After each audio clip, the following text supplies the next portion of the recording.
প্রান্তীয় নেতার কাছে আমাদের একটাই দাবি, জামসা থেকে হাটিপাড়া পর্যন্ত পিচ ঢালা রাস্তার এবং জামসা থেকে সারারিয়া হইয়া আমাদের দক্ষিণ দিকে দেওয়া এবং পশ্চিম দিকের রাস্তার এই রাস্তাগুলো দেওয়ার জন্য তার প্রয়োজনীয় ব্যবস্থা গ্রহণ করার জন্য আমি অনুরোধ করব।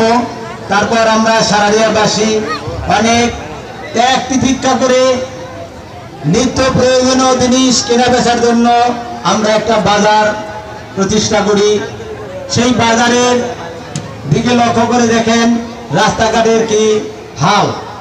বাজারে একটি চাউলের ঘর নেই, মাছের একটি ঘর দিয়েছিলেন, তাও 6 মাস পরে ঝড়ে পড়ে যায়।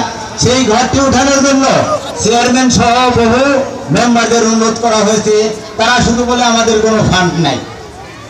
যাই হোক, আমরা যেভাবে পারি সেটাকে আবার উঠাই আসি। কাজেই আমাদের আরেকটি মাছের ঘরের বিশেষ প্রয়োজন। তাছাড়া এই এলাকার মানুষের নিত্য প্রয়োজনের জন্য হাটের বাজারে বিশেষ করে রাস্তাঘাটের লোক আসে, এখানে বিভিন্ন এলাকার লোক আসে, টয়লেটের বিশেষ প্রয়োজন। আমাদের একটি মাত্র টয়লেট আছে যা খুবই প্রয়োজনের তুলনায় নগণ্য। আমি অনুরোধ করব একটি পায়খানা সহ একটি প্রস্রাবখানার দেওয়ার সুবন্দোবস্তের কথা একটু দৃষ্টি রাখবে।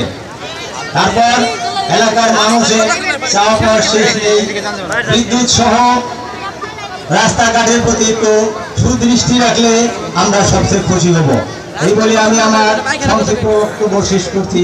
জয় বাংলা, জয় বঙ্গবন্ধু, জয় হোক মেহনতি মানুষের।